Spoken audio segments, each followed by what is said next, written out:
Welcome back mga kababayan sa aking YouTube channel. At ngayon ay nandito ako sa labas at dito ako nautusan ng amo ko para magtrabaho. At ang gagawin ko nga ay babantayan ko lang to kasi ito daw yung GPS, high target GPS. At babantayan ko lang to, i-on ko lang siya. Tapos maghihintay lang ako ng 3 oras simula ng i-on. Tapos pagkatapos na 3 oras i-off ko na ulit. At ang ginagawa daw nito ay nagre-record ng, hindi ko alam kung ano bang nire-record nito. Ito kasi yung ginagamit ng mga engineer sa pagsusukat ng lupa, ginagamit din sa mga construction itong high target GPS na to. At alam nyo ba kung magkano ang halaga ng high target GPS na to? Tinanong ko yung isang Koreano, yung Chajangnim namin, ang sabi, ang halaga daw nito ay Chonmanon. Ano bang ibig sabihin ng Chonmanon? Ibig sabihin nun ay 10 million won. At katumbas nun sa pera natin, sa peso ay 420,000 pesos. Grabe. Ito lang 420,000 pesos na. At napakamahal nga nito, kaya sabi ng amo ko ay kailangan namin bantayan at baka mawala. Alam nyo na dito may mga magnanakaw din naman dito sa South Korea. At ito ay nai-set up ko na to, itong tripod na to kaninang umaga. At nagsimula ako dito kaninang umaga alas 8. At itong itong isa na to, pang-apat na salang ko na to. Oh. Yung 3 kanina ay naisalang ko na. At ngayon lang ako nakapag-vlog. Naisipan kong gawa ng video. At babantayan ko nga lang ito. Ganun kasarap yung trabaho. Dito, magbabantay ka lang, ang laki ng kikitain mong pera. Diba? Pero hindi naman ito yung araw-araw.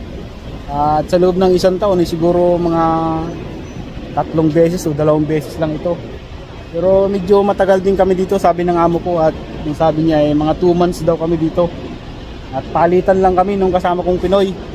Ngayong araw ako, tapos siya bukas naman. Para pareho lang ang kita, di ba? Walang lamangan. At i-on ko na nga. Lalagay ko na doon sa taas itong GPS para oras ngayon ay alas 5. At matatapos itong huling salang ko na to, itong pang-apat. Nauna na yung 3 kanina. Tapos ito panghuli na, pang-apat na to. At sasalang ko simula alas 5 hanggang alas 8. I-on ko ngayon alas 5. Mamaya mag-a-alarm ako hanggang alas 8. Tapos i-off ko na.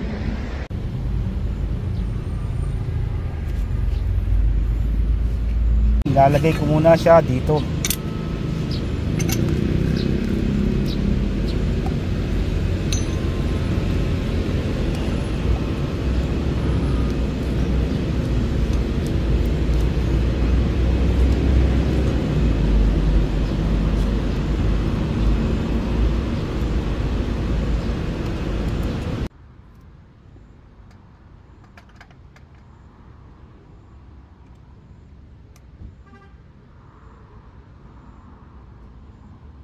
At yan na nga mga kabayan, nagre-record na yan, naka-green na siya. At mamaya babalikan ko siya. Nandun lang naman ako sa kabila. Diyan lang ako. Titingnan ko lang, mayroong upuan dun sa kabila. At yan, umpisa na yan, hanggang alas 8 na yan. Yung babantayan ko dito. Yan. Tabi lang ako ng bundok. Malapit lang naman ito doon sa company namin. Dito ako minsan naglalakad pakit sa bundok. At kabila nito mga apartments kabila. Tapos nandito naman ay gasolinahan to. Nandyan. Ayan, Hyundai Oil Bank. Dito ako tatambay-tambay. Tingin-tingin lang doon. Kanina umulan Kompleto naman kasi dito, pero pwede kang mag-exercise, meron doon.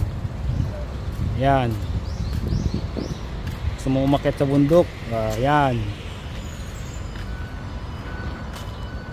Ito, dito lang ako umuupo-upo habang naghihintay.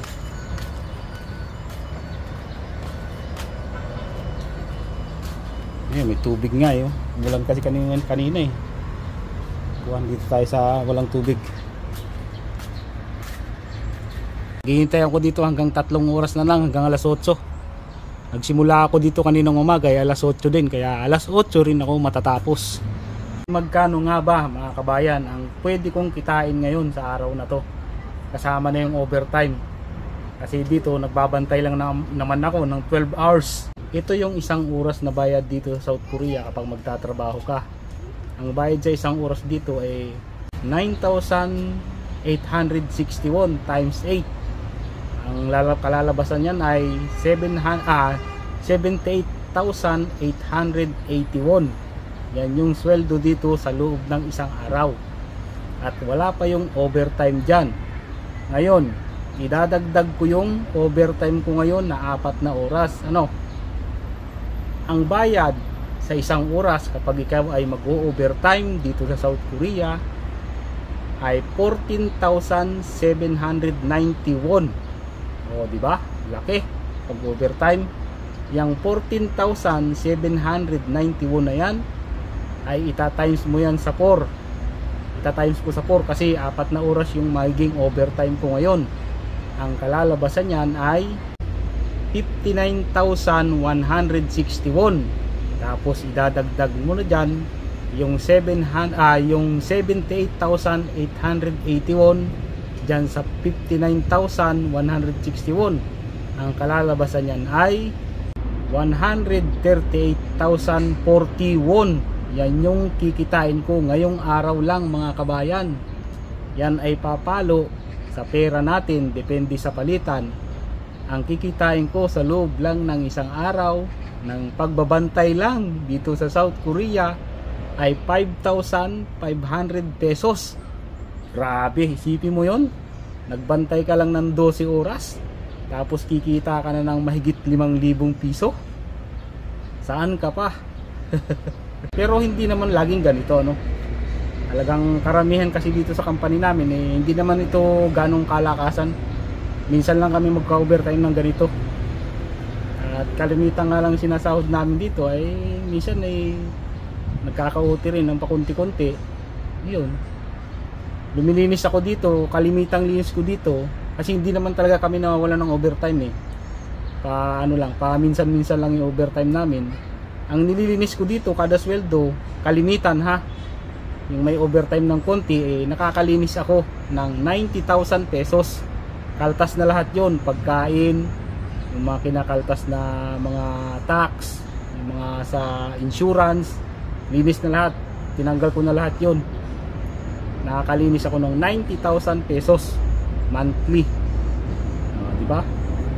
Kaya nga pala hindi ito pwedeng gawin yung pagre-record ng GPS na to dun sa company namin dahil meron talagang mga lugar lang dito sa amin na pwede kang maggumawa ng ganito. Dito lang pwedeng ilagay yung GPS. Kasi may lugar lang talaga sa company namin walang ganito.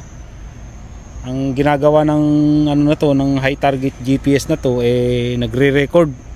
Hindi ko alam kung anong nire-record nito. Basta nagre-record daw yan, sabi ng Koreano, sa loob ng 3 oras. At meron din karatula dito, ayan Dito lang talaga sa lugar na to pwede. Pero meron din sa ibang lugar na malapit din dito. Alas 8 na. At may mga ilaw na yung dito. At dami din talagang lamok dito sa Korea. Pag yung magagabi na. Isipin mo, alas 8 na ng hapon pero medyo maliwanag pa rin. Ayan At i-off ko na ngayon kasi naka 3 oras na. May mga ilaw na. I-off ko na dahil naka 3 oras na. Bukas naman ulit. Hindi, yung isang kasama kong Pinoy ang bukas naman. So sunod na araw naman ako dito.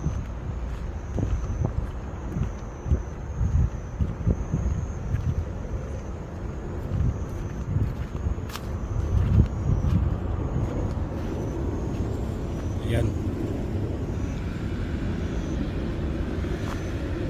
Yan lang muna sa ngayon mga kabayan.